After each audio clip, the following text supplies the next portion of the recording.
What is up, duelists? Arts and Crafts here, once again bringing you your daily dose of Yu-Gi-Oh! GOAT format action. Today's feature match, we've got Bug Catcher Jose versus geistd, one of the absolute legends of GOAT format here, and pioneer of Chaos Control. So every time I see geistd play, I expect them to be rocking some Chaos Control stuff, but they definitely do like to, whip out some other strategies every now and again. So we'll see exactly how Bugcatcher Jose plays out these early turns before they know exactly what geistd might be rocking.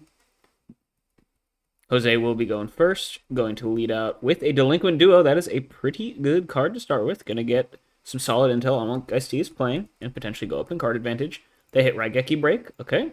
And then geistd is going to discard Scapegoat. So these two cards definitely scream Chaos Control here to me, so geistd bringing out the deck that they are most known for here, most likely. And we might be in for a cool one, guys. Bugcatcher Jose is going to go set a monster here as well. Already up a card.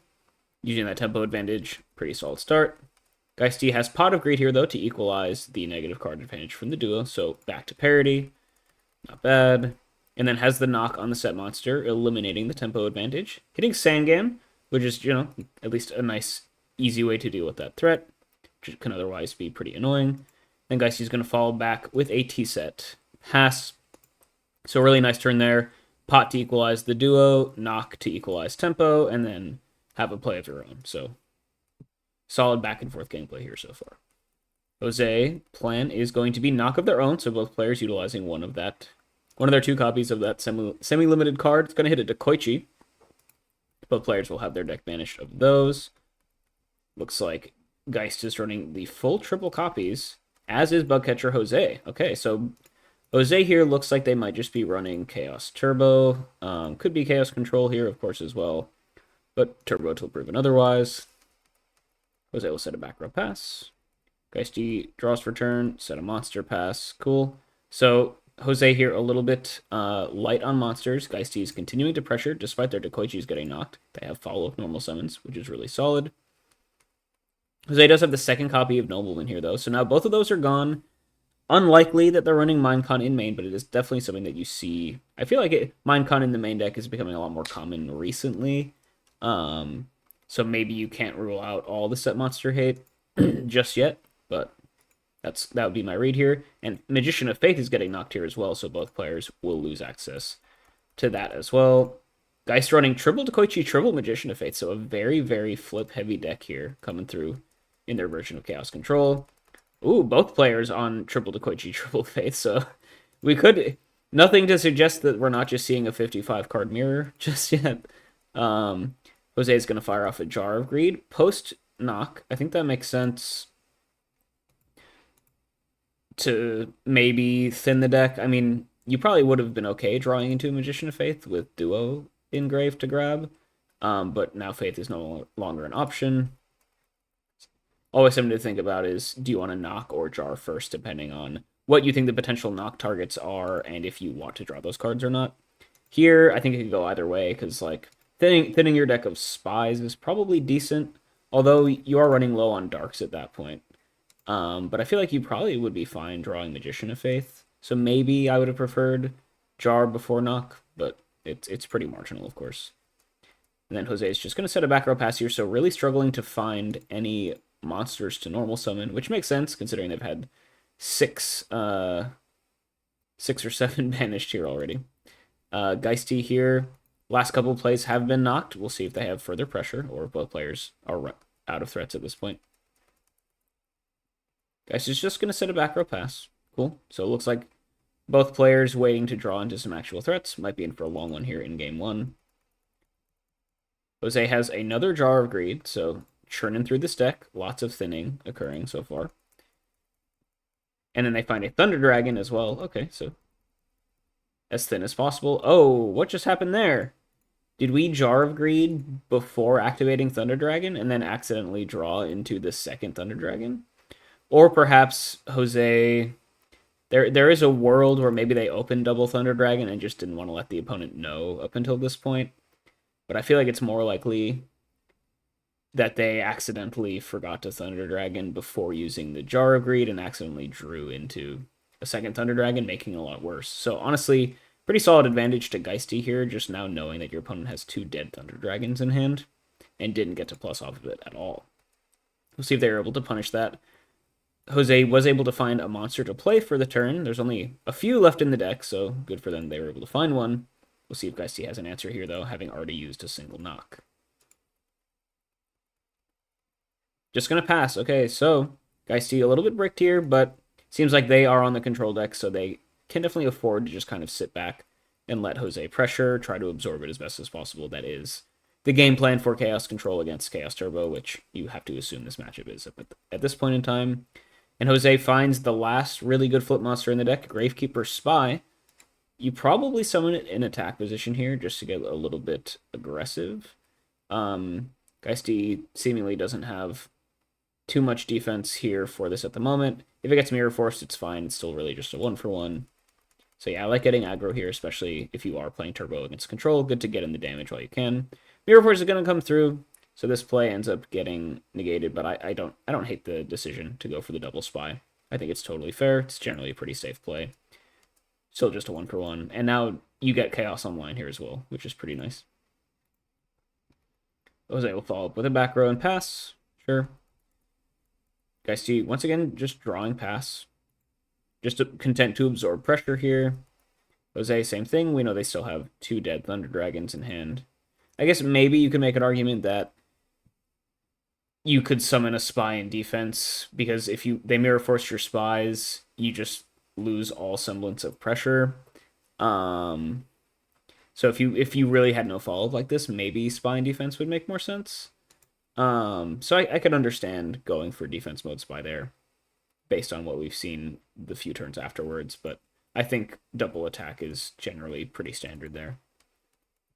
Geisty looking for a monster. Has an Upstart Goblin to dig for 1. Into Thunder Dragon, yep, so confirming that both players are on those Chaos decks. Getting a Light Engrave, but still no Dark, of course, with their Dekoichis being banished. Going to be a little bit harder. And just going to pass, so just chilling here. 6 cards in hand. Jose, a lot of their early aggressive monsters have already been answered. Sangame, Dekoichi, Spy, so going to be pretty hard for them to mount a significant offense here, and they're just going to draw pass. Yep. Okay, I see 7 cards in hand, so it does need to commit something to the board. Gonna set a monster. Okay, could be a lot of things. We'll see how Jose decides to answer this. No knocks left in their deck. And they're gonna be coaxed into summoning out BLS. Kind of risky with Geisty having so many cards, but I guess really worried about Faith. Well, I guess it's... Yeah, it can't be Magician of Faith. So this is kind of interesting. I guess what set monster are you really super duper worried about here? Probably not too much. Now, you did have 7 cards in hand, so you did need to do something in order to not just discard. But I feel like running BLS out here is a little bit premature, unless you have, like, Solons to protect it. Because, yeah, it'll plus here, but, like, both players have tons of cards. And Geisty is probably fine going -1 at this point in time to make sure that they've answered the BLS. Set monster will get banished. It was Sinister Servant, so Geisty probably going to miss that card. But if they can just answer this BLS cleanly, it's going to be a pretty solid advantage for them long game, being the one who still has BLS left in their deck, whereas Jose used theirs for, probably a 2-for-1 in this scenario, but nothing super insane. And especially when you're playing Turbo against Control, BLS is one of your strongest OTK tools, of course. And that's often how Turbo wins its games against Control, is the board gets stalled out with like Go Tokens and Thousand Eyes and whatever, and you have to set it for a big turn where you can like Heavy Storm, drop Chaos, go for an OTK before they can kind of, reset after the Heavy Storm resolution. And so already firing off the BLS here means that one of their strongest finishers is just going to be gone. And they really didn't get too much value out of it just yet. We'll see if Geisty has an answer to it. It's pretty likely with how many cards they have in hand. And yeah, Tribe is a good one. Tribe discard one of those Thunder Dragons in hand. So yeah, recuperating that, getting the board presence. You can start beating it for 16 as well. Clock the opponent. And yeah, I understand going for BLS there. At least BLS hitting the grave means you still have Chaos online without having to discard a Thunder Dragon. But they might live to regret going through their Chaos monsters so early in the game. when the board state was very complex, just because everyone had a million cards still in hand. Either way, though, geistd answering that VLS pretty cleanly with the tribe starting to apply some pressure. So Jose on the back foot, life advantage here for Geist. Jose is going to go set a monster, set a back row pass. A lot of back row to potentially respect here. But I don't think you really care about keeping this tribe around for super long. It kind of already did its job by dealing with the BLS, so any value you get here from here on out from this tribe is just kind of a bonus. If you can eat a battle trap, you're super happy with that. I feel like Upstart Goblin for Geist, putting Jose back up to 7,400. Knock on the set monster, finding that second knock. It is the last remaining spy in deck. Cool. Geist, if they play any, those will get banished. Looks like they do not. And then tribe will get in for 16 here again. Pretty nice turn. Second knock hero gone, of course, but keeping the pressure up. Now, interestingly, geistd is running double Upstart Goblin in Chaos Control, which you don't always see. Sometimes this deck struggles to actually deal enough damage to kill the opponent, and then Upstart can just make it kind of worse. But depending on the list, like they're running Decoichis, which have decently high attack. Depending on the list, you can make it work in Chaos Control. You just got to pick your spots well. And, Tribe being able to hit in a couple times is definitely nice. That's a solid 3,200 damage that you can't always count on in every game. So Jose is definitely still in kill range here, despite both of the upstarts being used this game. The guy is just going to pass, keep this tribe here on board, clocking the opponent, force Jose to answer, and then probably counter answer if you can. Raigeki Break's going to come out here, popping the back row. Okay, so one of those 2 Thunder Dragons in hand, going to hit the grave, and potentially setting up for a big play this turn, clearing out all of the back row. BLS is, of course, not active unless there's like premature burial or something on Jose's end. But they definitely have other Chaos monsters left in the deck to go for. Something like a Kaiku could be a good way, or a good card that you might want to, clear up the back row for. And yeah, it is going to hit ring. Okay, so Kaiku is going to be a lot safer here. Or we're just going to go Tsukuyomi to deal with the tribe. Cool. I mean, that is a nice little +1 there for Jose. Deals with the clock. Now, unfortunately, you still haven't established any sort of pressure on geistd's life points, which is what you want to be doing on Turbo, or as Turbo in this matchup. But you got to take the small wins when you can, regardless. But geistd still has an opportunity here to get a little bit more aggressive. They're going to fire off Delinquent Duo. That's pretty strong, especially now that one of the Thunder Dragons is out of the hand. You're guaranteed to hit a real card, unless there's like Sinister or Night of Silent shenanigans going on. But I think holding it until the opponent has shown one of their Thunder Dragons is a good choice generally. See what they hit. It's going to be a Snatch Steal. That is a really, really good card to know that your opponent no longer has access to, especially when you haven't played a single Chaos monster left. Chaos is not live yet here for geistd. Looks like they're not running Spy, and the Decoichis all getting banished. Means that their dark count is a little bit low here this game. But if you can ever set up for Chaos, it's going to be a lot safer now that Snatch Shield is gone. So pretty nice hit there. And then Jose is going to discard the last remaining Thunder Dragon as expected. So pretty solid duo there, getting some good value, getting some good intel. And geistd is kind of slowly grinding this one out, doing exactly what Chaos Control is kind of built to do, right? Win these longer games. Just going to set a back row pass, so no monster to threaten. And that will be the challenge here for geistd, is actually just setting up a clock at some point, especially with Chaos not being live. So Jose could maybe come back into this game if they're able to keep geistd away from being offensive for long enough. Jose just going to set a back row pass, though, so a little bit unfortunate for them. Definitely want to find some sort of threat, but a lot of them are just gone, as we've seen here. No Spies left, no Decoichis left, no Faiths left, Sangan gone. Pretty tough to stick a threat in these conditions, right? But geistd's deck doing exactly what it's supposed to do. Remove all of your threats from your deck and then slowly win from there. Guy's going to set a monster here. Interested to see what they're playing in the spot of Gravekeeper Spy. Could be Magical Merchants, could be Dark Mimics. Doesn't have to be a flip monster, though, but those are kind of the immediate ones that come to mind that Chaos Control often plays, or sometimes plays, I should say.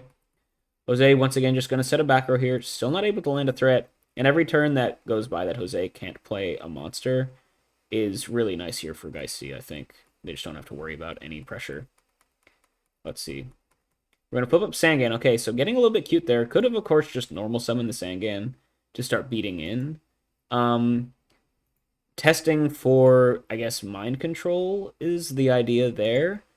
But I feel like there's not really anything Jose is worried about in this scenario. The Faiths are gone.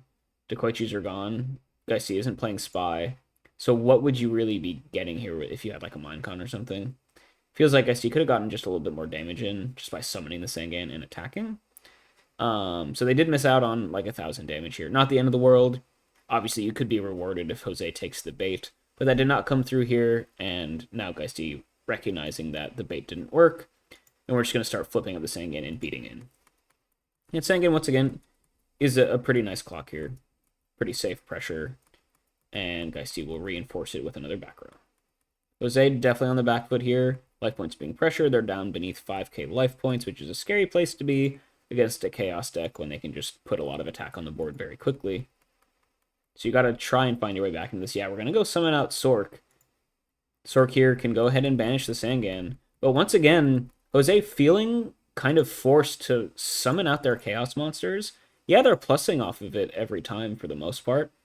Right, they get to banish a set monster, they get to banish Sangan. That's all good value, good use for your Chaos monsters. But it's in a position where geistd can probably pretty easily answer it, because they have so many cards in hand. And these are your big offensive tools in the matchup. So yeah, even if you're getting some value out of your Chaos monsters, if you can't pressure controls life points with them, it's generally not really worth it to play them. Now, of course, Jose might think, okay, I'm getting pressured by the Sangan, I kind of need to answer it, so let me just throw out the Sork and do that. And that could very well be the correct play here, but it's playing exactly into geistd's game plan of remove all of your major threats, strangle you, essentially, suffocate you through all of my answers, and then eventually I'll find a threat to land and kill you. Tsukiyomi is going to come down to make... Yeah, both knocks are gone, so this is pretty safe. Playing around Snatch Steal. So Sork might actually stick around here. Ooh, but this just plays right into Torrential Tribute. geistd with the Tribute main deck, definitely more common in Control than it is in Turbo nowadays. And going to get a nice little 2-for-1 here. Once again, just easily answering the Chaos monster. Despite it coming down and getting instant value, it's just not enough when geistd can just answer it immediately on the clapback. And now all of your threats are gone. Ooh, Solemn Judgment out of Jose here, though. Okay, that's a huge Solemn. Gonna drop Jose pretty low on life points, but definitely worth it to prevent yourself from going -1 and keeping a Chaos monster on board. So really nice play there, keeping up this aggression. And Soup can start pressuring geistd's life point as well. So this is a big turn for Jose. They're kind of really committing to the board here, having the Solemn to back it up, and now they need to hope that the Sook and Sork can kind of see them through to the end of the game. Adding another back row here to replace that Solemn could be a lot of things. Radiant Trap does shoot, that's pretty nice. See what is in geistd's hand. Ooh, they have the Graceful here. Okay, cool, with some discard fodder from that Thunder Dragon. Sork is not live, but could easily become live after this Graceful Charity, so you probably send back the Sork here, is my thought, because Tsukuyomi and Thunder Dragon not really doing too much. Yeah, so Sork's going to come down, definitely makes sense.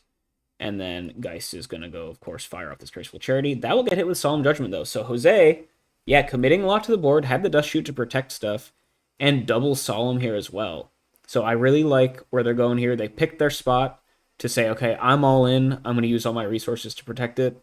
I'm going to start simplifying the game state now that I have a threat on board, which is really strong, because a 2300 beater is a lot stronger when it's the only card on the board compared to, you know, both players having a lot of stuff going on. And this is a high-value Graceful Charity because we know geistd really doesn't have a play otherwise. They're just going to have to go set Jar of Greed pass for the most part. And despite dropping out of 1,200 life points, this is relatively safe because the ring is gone. And now geistd doesn't immediately have any answers to this Sork, and it can start getting some work in. So Jose fighting back here, putting a line in the sand, saying now is my time to start pressuring, and we'll see if they can see it through to the end. Jar gets set. Jose gonna go flip summon Sork. Torrential is gone. Mirror Force is gone, so pretty safe aggression available here. Get in for 23. Makes sense. geistd could this set could very well be a scapegoat. We haven't tested for that just yet, and we know they're running control. No need to really do it just yet, I don't think, especially because there could be tribe infecting virus in Jose's hand. We haven't seen that yet. So even if you want to go for the scapegoat play, you probably take the Sork hit and go for it in the end phase so you don't get blown up by tribe. Upstart Goblin here in main 2. Little interesting sequencing there. Not the end of the world. And Jose, we're going to go main phase 2 Breaker. Really interesting. I feel like if you were just going to end up playing the Upstart regardless, you might as well just do it in main phase 1 in case you do draw into like a Breaker or something. Right? I feel like you just gave up on a little bit of damage there for very little reason. Breaker is going to pop. Ooh, it's going to be it was a bluff set Snatch Steal. Wow, so geistd's setting that a long time ago. I guess probably trying to bluff the opponent into thinking that it's like a scapegoat or something. But Jose calling the bluff and saying, you know, this might just be an unchainable. I'm going to pop it. And interesting that they decided to hold the Snatch Steal and not use it to try and answer the Sork last turn, when Snatch on Sork would have been lethal. So geistd slow rolling this for some reason is a little interesting, especially when you have Sook to set the Sork to face down immediately. Seems a little bit interesting to go for that, but I guess you don't 100% know what this back row is. It's been there for a while. Could maybe be like a Raigeki break. Could be the third Solemn. Could be Ring, but Ring doesn't really do it. I mean, Ring on the Sook doesn't really do anything. So interesting that geistd was a little bit patient there. Like, you baited out a Solemn with the Graceful, so presumably your Snatch is going to resolve there. And then just not going for that play, and suddenly they're very much on the back foot here with a Breaker and a Sork bearing down on them. I see saying that was some weird sequencing. It was definitely weird sequencing, but it definitely worked out here for Jose, sniping that Snatch Steal. And now geistd's one of their best ways of answering these threats has just been completely removed from the board. Jargri gonna fire off here.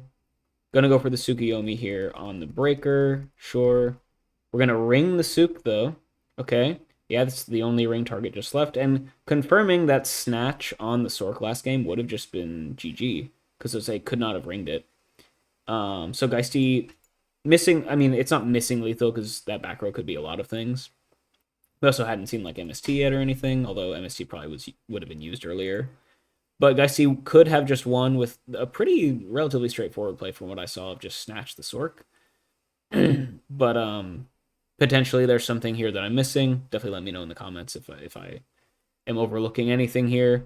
But Ring is going to come down to keep this Breaker alive. It'll deal 1100 to both players as well. Jose will drop down to 100, which is pretty scary.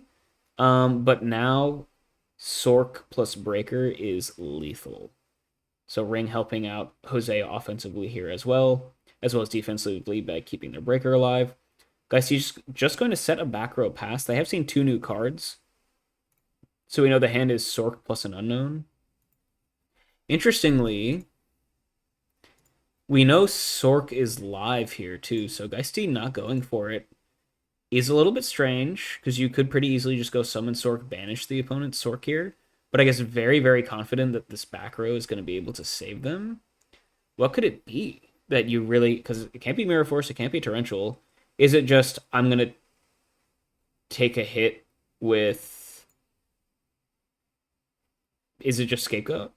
And we're going to set up for like Scapegoat plus Metamorphosis or something? That could be a way of pressuring through. Like, maybe you don't want to remove the Sork just yet, because you want to suck it in with Thousand Eyes and hit lethal that way. So guys, going for a little bit of a slower heal, conserving their Chaos Monsters, conserving their Snatch Steal a little bit too long. But things are starting to look good for Jose at this point in time. Heavy Storm is huge. Chain Scapegoat, there you go. Yeah, and like I was saying before, Geist likely playing around Tribe Infecting Virus at some point.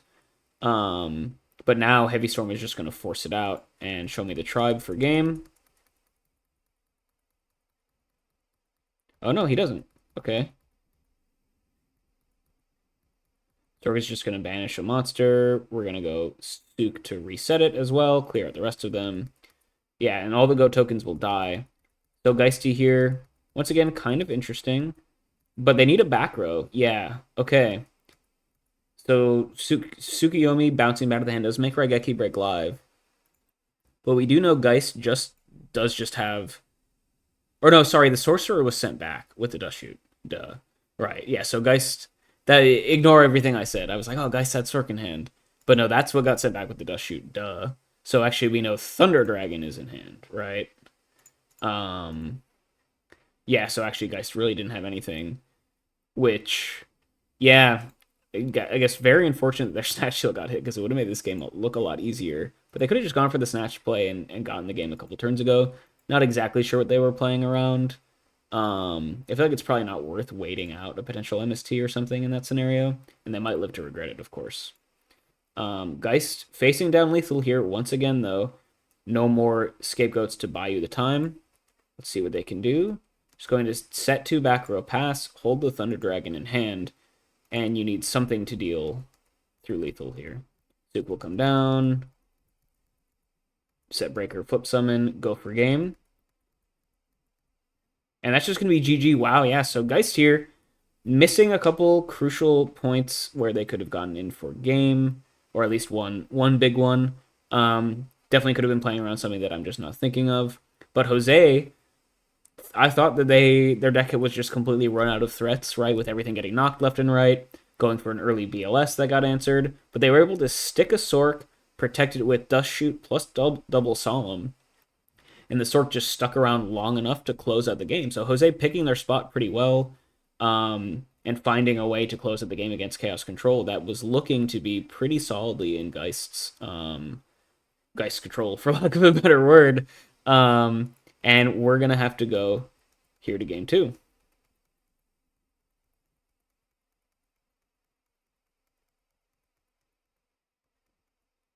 Yeah, game 2 here, Geist will be able to go first.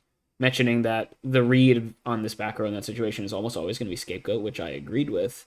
So the bluff set Snatch a little bit, would have catched. I mean, yeah, interesting choice for Jose to go for that with the read probably being Scapegoat, but obviously getting rewarded for it by removing Geist's best out to that board. And that was really the pivotal moment in that game was Geist choosing not to use Snatch Steal, and then Jose hitting it with the breaker there. And at that point, Geist just didn't have the units to deal with Jose's board. Game 2, though, Geist will be going first here on this control list. They're going to open Thunder Dragon. Pretty solid start. And followed up with a couple back row. Not too bad. Jose here, once again on Chaos Turbo, has Thunder Dragon of their own, so both players rocking those T-Drags in hand. This time not having double T-Drag in hand, so good for them. Gonna get full value from that guy. We're gonna go normal summon Sangan. Really good pressure against control very early on. It's quite annoying to deal with, and any damage you can steal against control is really nice. Already starting to clock the opponent. Have a few back rows set to protect it. We know Jose is running Solemns, so it's not weird to see them set a bunch of cards.